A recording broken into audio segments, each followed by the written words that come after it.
Interesting times indeed, my friends. Welcome to another episode of Bek Lover's Two Cents, where I talk about things that I find interesting, the news, or just anything that's just outlandish and crazy. I sift through the news, go through all the headlines globally, and I pull out some of the most interesting topics and news events that are happening and kind of give you my twist on things. So let's get down to it. Let's see what the hell is going on in this crazy ass world we live in. Um, I'm going to start today's discussion. We had a tragedy in North Dakota. The state senator and his wife and two children passed away in a plane crash in Utah. A North Dakota state senator, his wife, and the couple's two young children were killed in a single-engine plane crash Sunday night after refueling stop, officials said.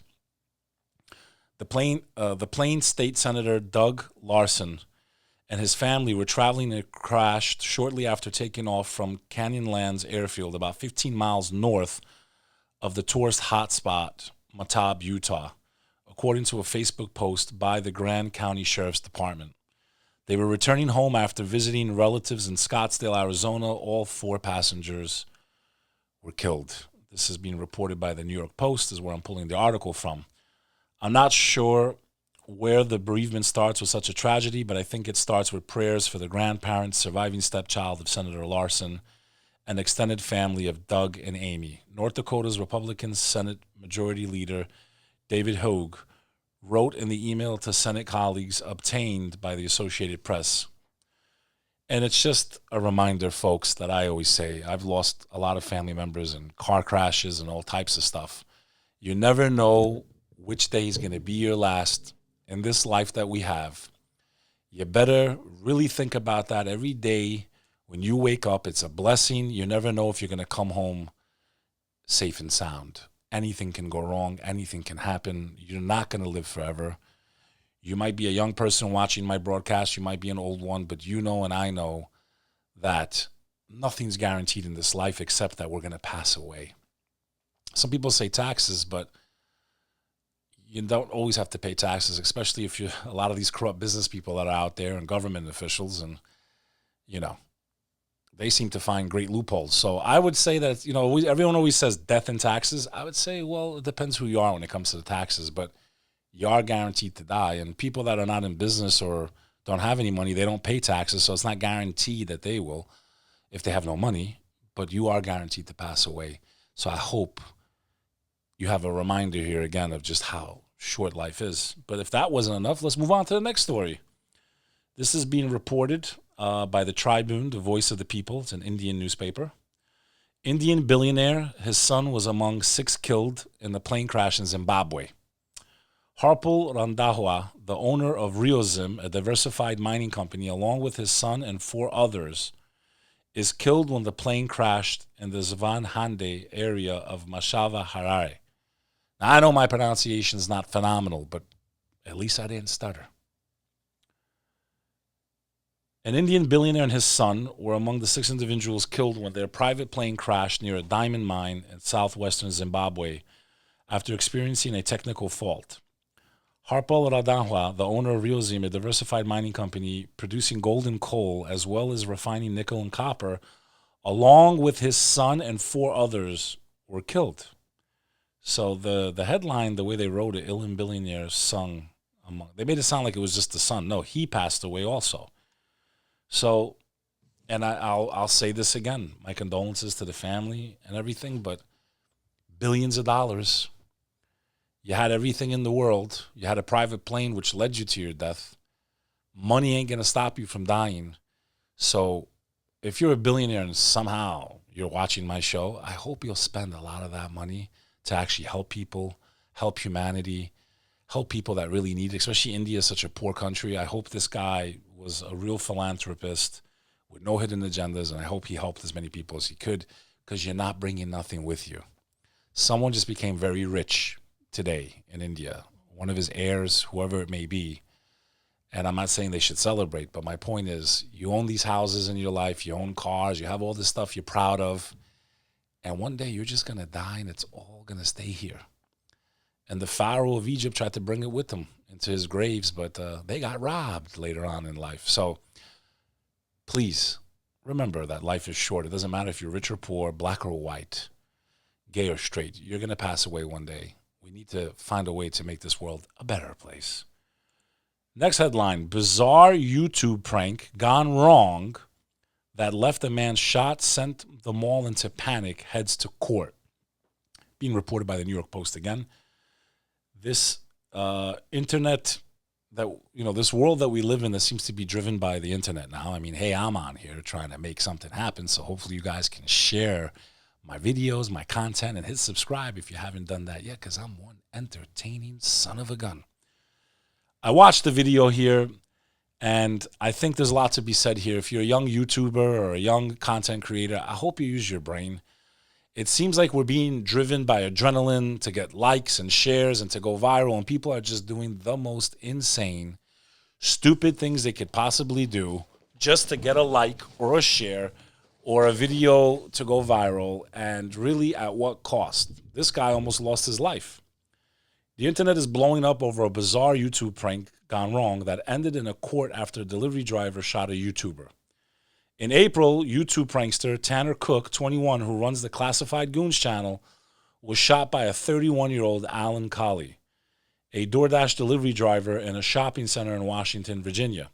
The incident occurred after Cook harassed Colley in the food court of the Doylestown Center Mall as he picked up a food order, following him around while he was playing bizarre audio from his phone. Cole backs away from Cook, telling him stop 3 times. Now, I know you're a YouTuber and you're a content creator, and we've all seen the pranks that they do in Walmart, and we've all seen the pranks that they do in Home Depot, and we've all seen the pranks that they do everywhere. I'm just waiting for more people to get clipped out there. There's an expression to you young guys out there that want to do pranks, fuck around and find out. Well, this guy fucked around, and he found out. This is a couple snapshots from the video. You see him approaching the poor guy, who doesn't seem like he's had a haircut in years, or shaved for that matter. It looks like he's having a rough time in life. You never know where someone is psychologically when you approach them, especially in today's day and age. And this dude right here has a face of like, fuck around and find out.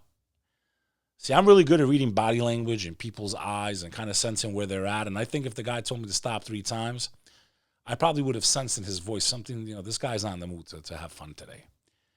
So he fucked around, and he found out. He really found out, this guy, this YouTuber. Let's repeat the video. What? Quit thinking about my twinkle. What's that? So you can see him approach him. No. And put the phone. The guy's like, please just leave me alone. The guy's holding it back. He looks like he hasn't taken a shower in 3 weeks. And it literally pulls out a little gun, just blasts him right there. That is the definition of fuck around and find out. And this kid is lucky he's not dead. So, guys, people are stressed out. All hell's broken loose in the world. Chaos in the streets. Wars are happening all over the place. People are miserable, broken down, spiritually voided. You better be careful if you want to play pranks with people, because they might be at their last straw before they break your back. Moving on to some more positive news. 5 in Illinois highway crash died from exposure to toxic payload. Now, this story I found disturbing because I guess we didn't realize just how dangerous it is to drive behind, big trucks. I always try to avoid big trucks on the highway. I never like to stay behind them. First reason why is I'm always the lucky guy that gets a pebble through his fucking windshield. It just happens every fucking time. So I always move away if I'm behind them. I don't like staying behind them. But this is a little bit different. 5 people, this is reported by NBC News. 5 people who died in the Illinois highway crash succumbed to exposure to a tanker's truck's payload. I'm going to try to say this word. Basically, they were exposed to ammonia, very concentrated, toxic version of it. It's a chemical that's used in fertilizer. Preliminary investigation indicates 5 individuals died from exposure to the ammonia at the crash site. The chemical, which is transported as a liquid but transforms into gas as it's exposed to air, can burn skin and lungs and paralyze the respiratory system. The deceased were identified by the coroner as being 34 years old, 2 children, which is just, to me, is just devastating because I have a 7-year-old and I have a 10-year-old. And another individual, 67 years old, and another one, 31 years old. I mean, 2 children lost their lives because of this. 7 other people were taken to hospitals where they were treated for exposure to the chemical. 5 of them were taken by helicopter. Several others arrived at the hospital by private transportation, having traveled through the crash site area. My first question is, and I don't have much pictures or anything to go over this, is that and I know that they have hazardous, and you can see it sometimes. I've seen some of these trucks, but they really should make it very clearly labeled. And why are these? I mean, I don't know. It's just a horrible situation. But I guess if you're on the highway and you see these types of vehicles, you better pass them up quickly and get ahead of them. Don't stay behind trucks carrying hazardous material. I guess that's the only lesson we can gather from this. My condolences to the families, everyone involved, and to see that those 2 children lost their lives when they were just driving somewhere. And again, another example, and it seems to be the theme of today's episode of Bek Lover's 2 Cents, is you really never know what is going to happen to you. You have a very short life on this earth, even if you live to 100. Try not to be an asshole is the whole point of what I'm trying to say.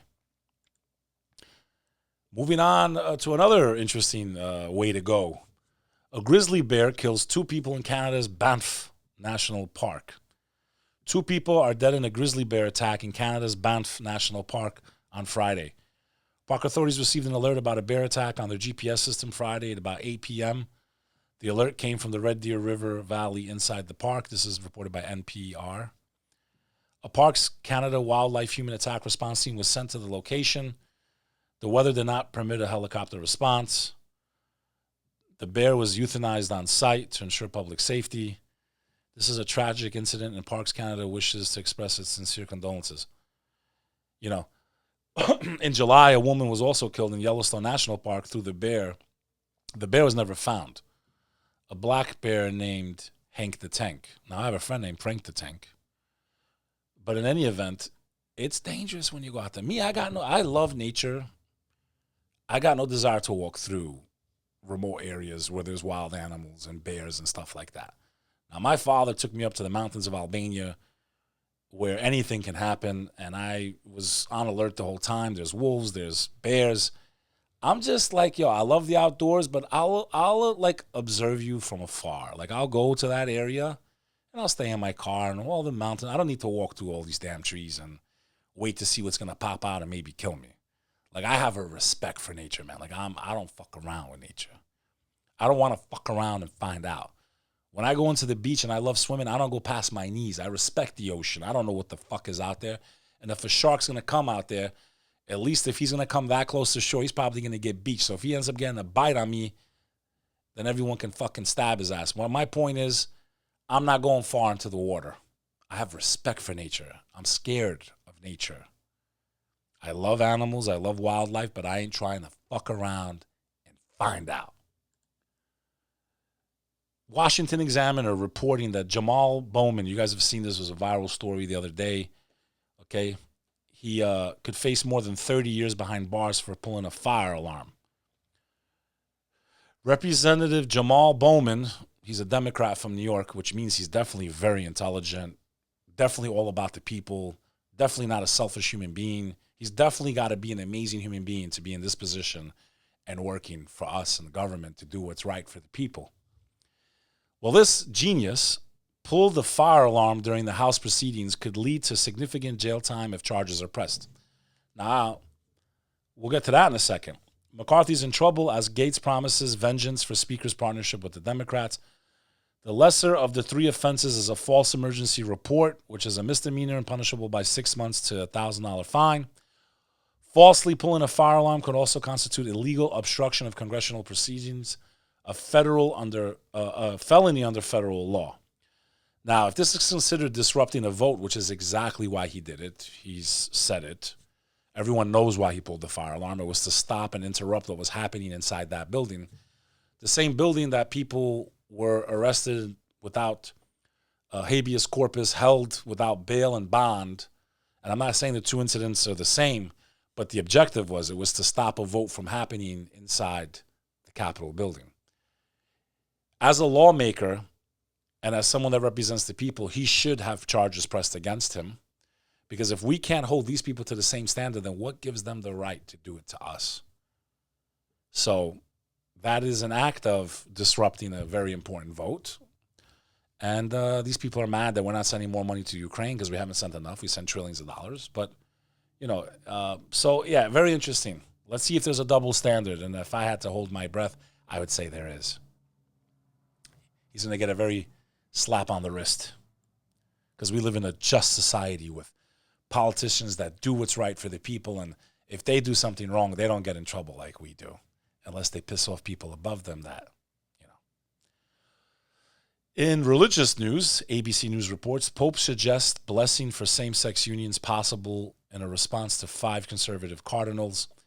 Pope Francis has suggested there could be ways to bless same-sex unions, responding to 5 conservative cardinals who challenged him to affirm church teaching on homosexuality ahead of a big meeting where LGBTQ plus Catholics are on the agenda. The Vatican on Monday published a letter Francis wrote to the cardinals on July 11th after receiving a list of 5 questions or dubia from the day earlier. The Vatican holds that marriage is still indissoluble. I hope I said that right. Union between man, indissoluble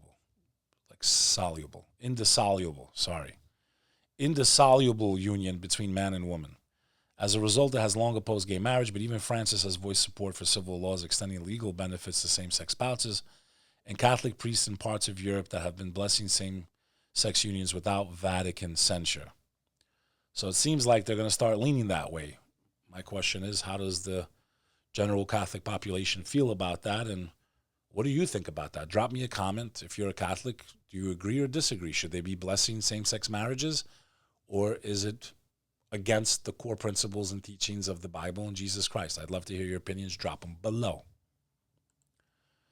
This one hits me hard as someone that's a podcaster, stands for the First Amendment, and someone that just can't stand fucking Justin Trudeau's face. I really just can't stand that guy. His double standards, his authoritarian type rule during the lockdowns, and so much so forth. Elon Musk even chimed in on this. This is being reported by NDTV, so if you don't like it, yell at them. Shameful. Elon Musk accused Justin Trudeau of crushing free speech. Elon Musk was responding to a post by a journalist and author, Glenn Greenwald, who was commenting on the ruling.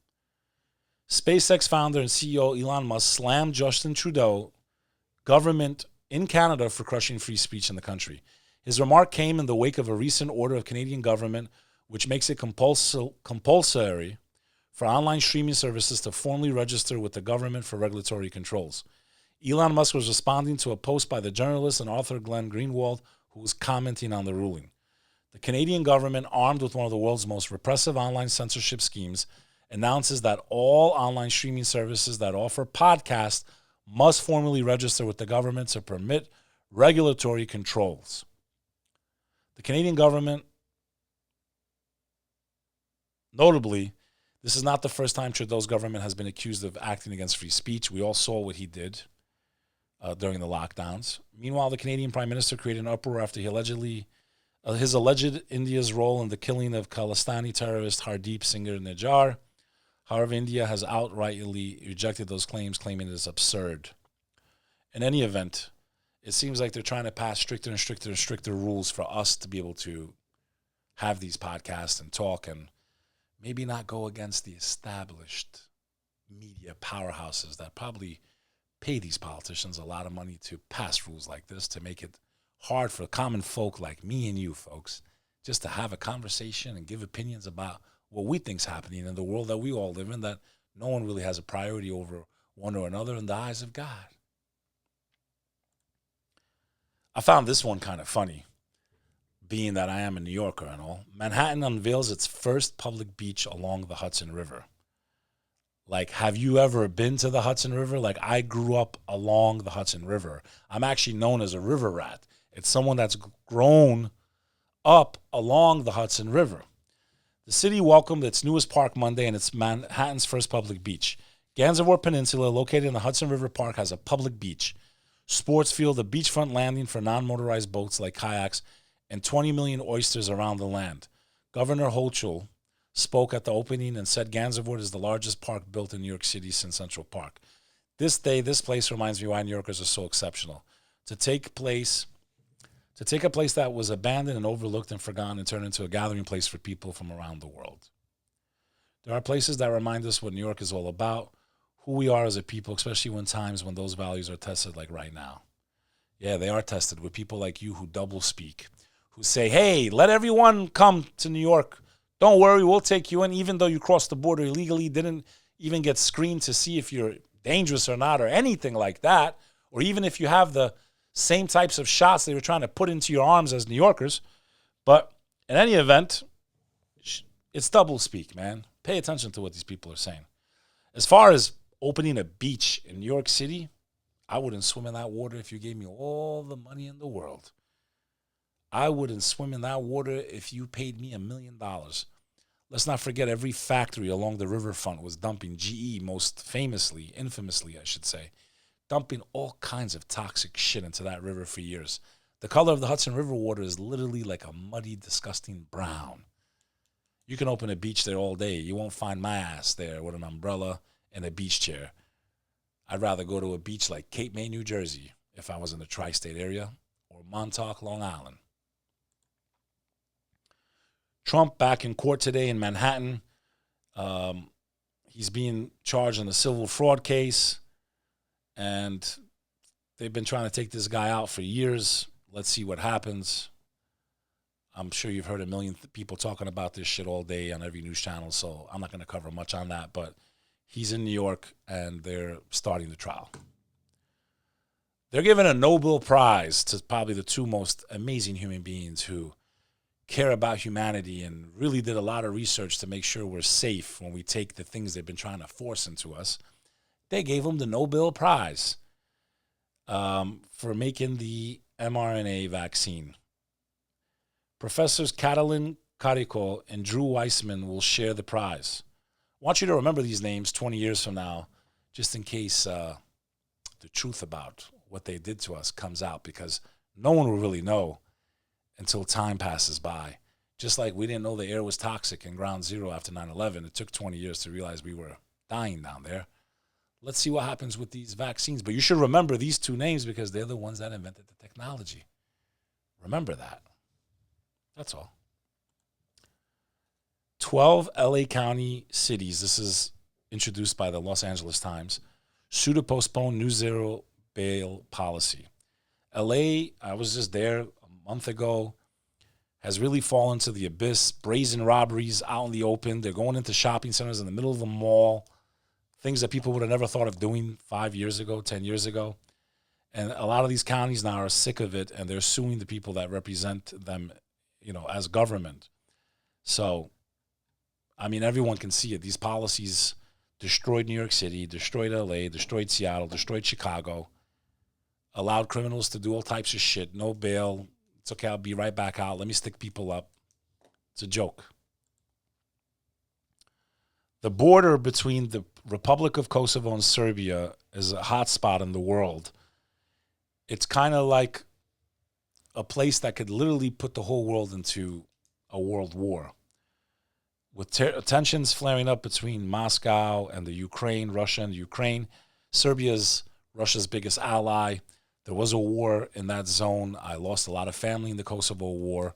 We had an incident a week ago where armed terrorists crossed into Kosovo from the south of Serbia and killed a policeman, and the 3 of them were killed, or 4 if I'm not mistaken. And it is only increasing tensions at a time when the world is in chaos. We cannot afford another war in the Balkans. We cannot afford for the U.S. to leave the Albanian people unarmed and not prepared in the event that they are invaded. So instead of sending trillions of dollars to Ukraine, I hope that the Americans will finally arm the most pro-American people on the face of the planet. The Albanians will never be the aggressor. We're the most pro-American, pro-democracy, religious tolerant people in the Balkans. And the only way to stabilize the Balkans is for a strong and unified Albania. More than 100 Amazon dolphins found dead, heat and drought blamed. The carcasses of 120 river dolphins has been found floating on a tributary of the Amazon River since last week. Low river levels during a severe drought have heated waters and stretches to temperatures that are intolerable for dolphins. The Amazon River dolphins, many of a striking pink color, are a unique freshwater species, which is amazing if you think about it, because most dolphins we think of as saltwater. They literally swim in freshwater. So that's sad that this event occurred. This is being reported by Reuters. And the last subject I want to cover today, Ukraine soldier called up Russian tech support when his captured Russian tank wouldn't start. That's hilarious. So the guy's a Ukrainian soldier who's fighting against Russia, and he's using a Russian-made tank to fight Russia, so he calls Russian tech support to help him fix his tank so he can go back to trying to kill Russians. I mean, you can't make this shit up. We don't need fiction in the world that we live in. Reality is definitely stranger than fiction. We live in interesting times, my friends. Interesting times indeed. I hope you'll take care of yourselves till the next time. This is Bek Lover, just giving you a little news, my opinion, and my 2 cents. Bek Lover.